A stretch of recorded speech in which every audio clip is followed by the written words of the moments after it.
Welcome to Mask Live. We would like to engage, educate, and empower families through social media. We want to reach you where you are and give you access to experts for the questions that you may have. We want to provide you with solutions to the modern-day challenges that our children are facing. Today's episode is on the Vape Escape. In 2018, 3.6 million young people in the U.S. used e-cigarette products, which represents 1 in 5 high school students and 1 in 20 middle school students in the country.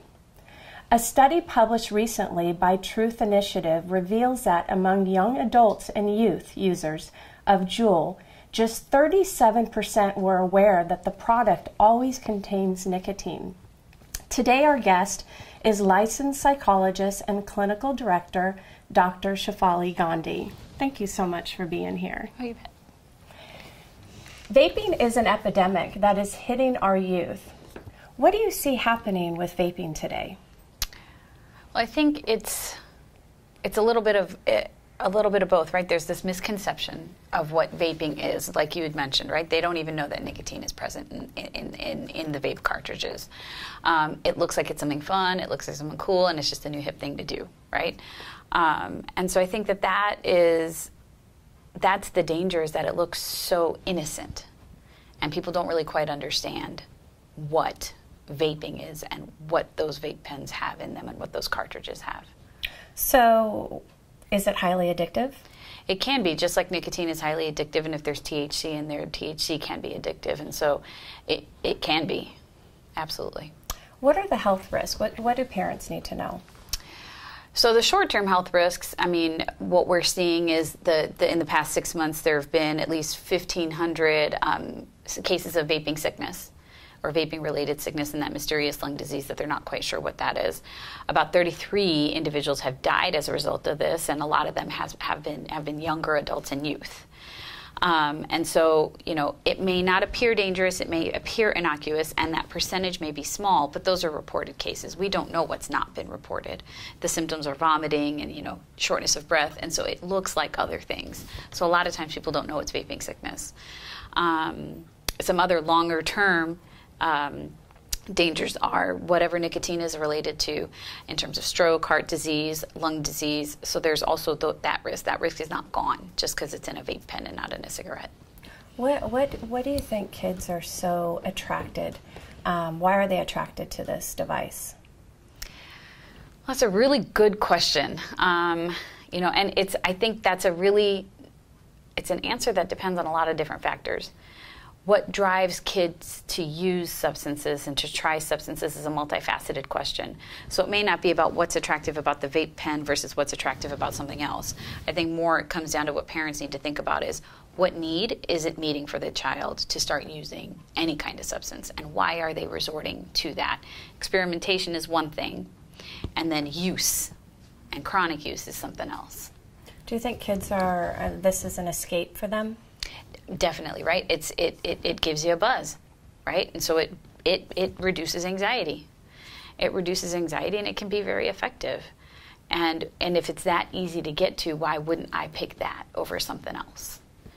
And then we have to go back to think about what's creating that intense anxiety that these kids are needing such fast answers to get that fix. Just the overall stress. Right. Right. Right. Yeah.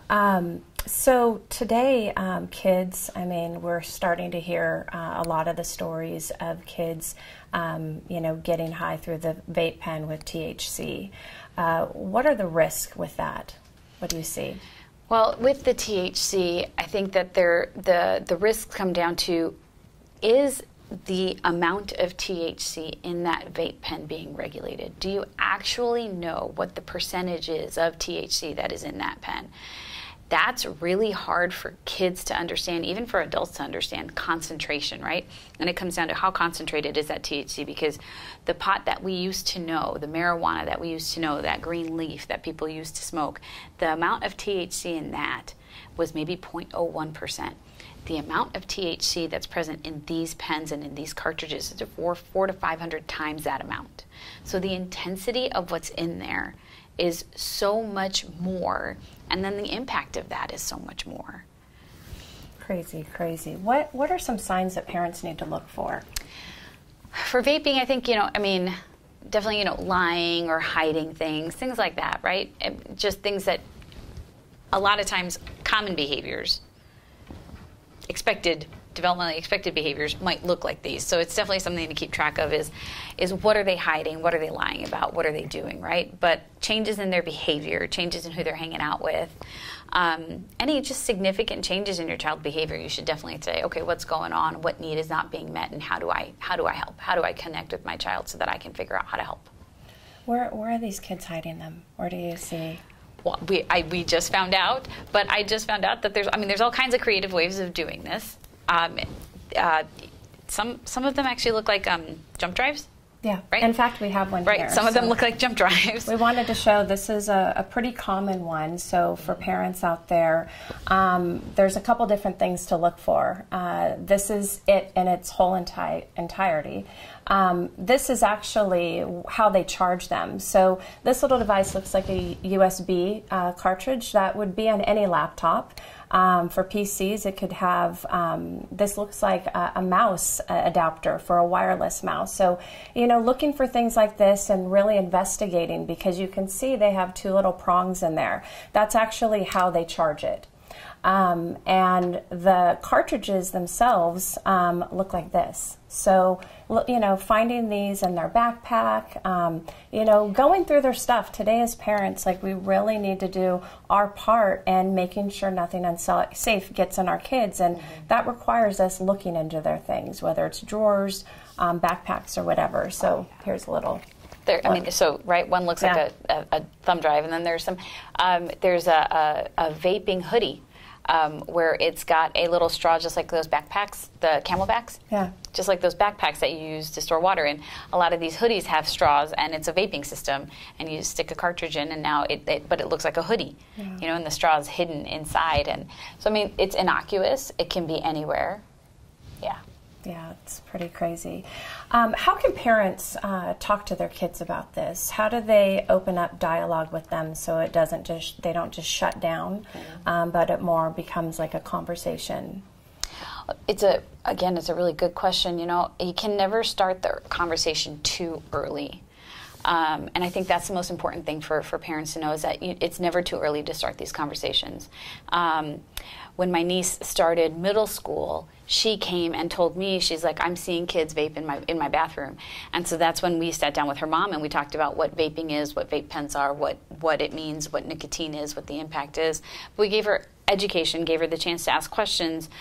So I think having a connection, making sure that your child has either you or a trusted adult to come talk to, that's really the biggest thing, right? I was my niece's trusted adult, and she came and told me and talked to me, and we talked to her mom about it. And so it really does help to have those relationships, connections, and just to make it safe.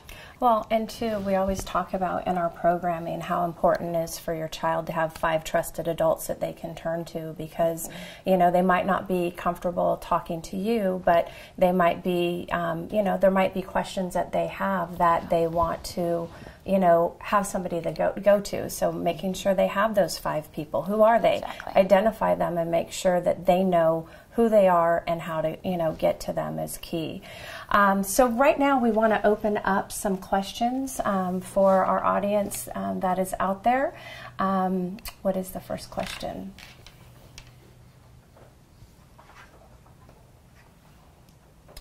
So the question is, I think I just found a cartridge in my son's backpack. What do I do? So I think first figuring out, is it a vape cartridge? And then understanding your relationship with your son. If it's a relationship where you can say, hey, I found this, tell me about this, go ahead and do that. If it's a relationship where there is strain present, I think it would be a good idea to figure out when and how to have that conversation. Talk to him in a way that isn't judgmental, and just listen. Listen and validate. If there are stressors, if things are hard, if there's a reason why your son is using and why your son is starting to vape, I think it's really important to explore that rather than starting in with a more punitive approach, because they're going to shut down and they're not going to feel like it's a safe place to talk about it. And that's the last thing you want, right? Because then that increases the stress and then they go right back to it. Well, and two, I think it's important not to scare them. So Yeah. there's a lot of, I know we post a lot on our pages just from an informative piece of what's happening with vape and, you know, the illnesses and even deaths and such. But I don't think those are the approaches that you want to use with your child. You want to make it more matter of fact. This is what it is. This is the risk that it will take, you know, this is what can happen, and these are our family's belief systems, and we don't believe in that, and, you know, so that's kind of... And taking an approach, right, where you're problem solving and you're listening and you're validating and understanding rather than coming at it from a fear-based or a punitive approach. It's more help me understand. Yes. I just found this. What is this? What is this? I don't even know what this is. Yeah. And where did you get it? Yes, and where did it come from? So another question from a listener is, if they know their child is vaping and they've had discussions, do the scare tactics work? Showing what, you know, the recent articles that have come out about people, young people having very adverse effects.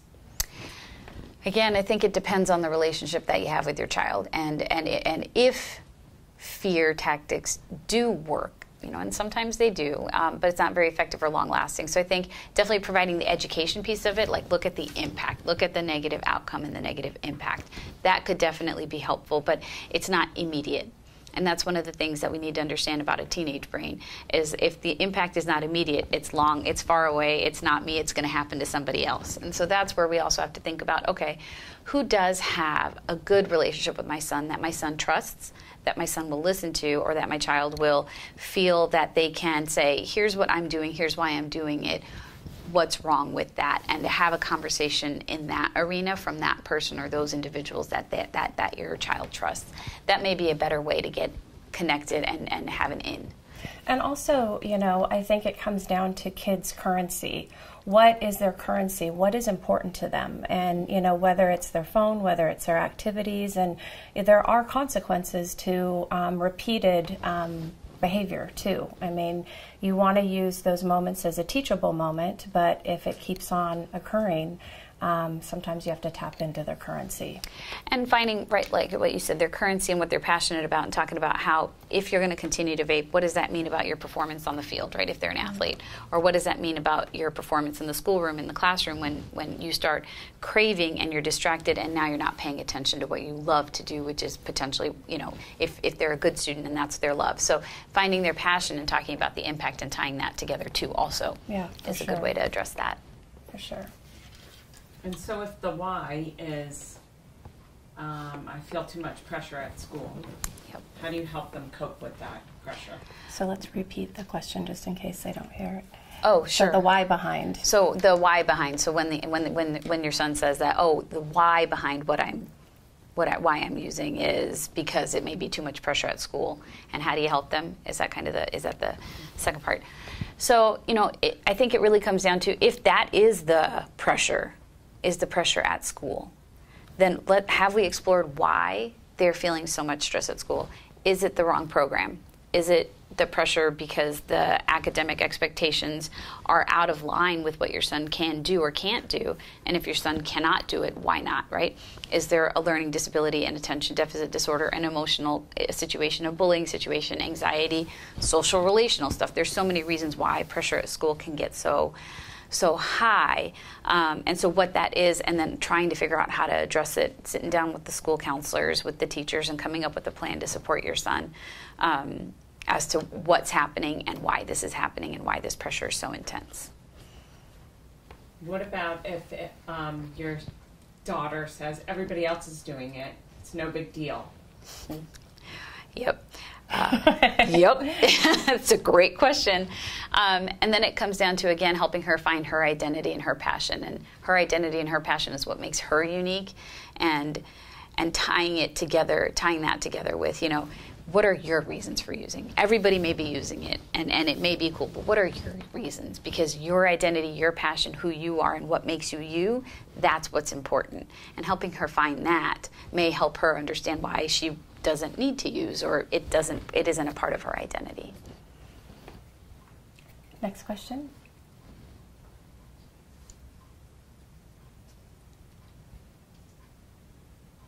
What do I do if I find something for the first time in my child's backpack? So I think it really is about understanding and connecting with your child and saying, you know, I found this. What is this? What is this about? Let's talk about this. And if they say their friend, it's their friends? Potentially reaching out and connecting to that child's parent and saying, this is what's happening. Let's talk and let's all sit down and figure it out. Hopefully that parent also isn't going to become aggressive, angry, or punitive, because then it can disrupt that child's relationship. And so figuring out how to do it in a collaborative way so that you're not creating more stress would be really important. The other question is, my daughter came home and told me that kids are vaping in the bathroom at school. Mm-hmm. How do we handle that? And you know, it's what happened with my niece, right? Yeah. And that's what we did. We talked about what vaping is, what it means, why kids potentially could do it, what her identity is, what her passion is, and why she really isn't interested in that, because she is very passionate about a lot of other things, and there's no room in her life for that. And as parents, is it our role to contact the school to let them know that's happening, or?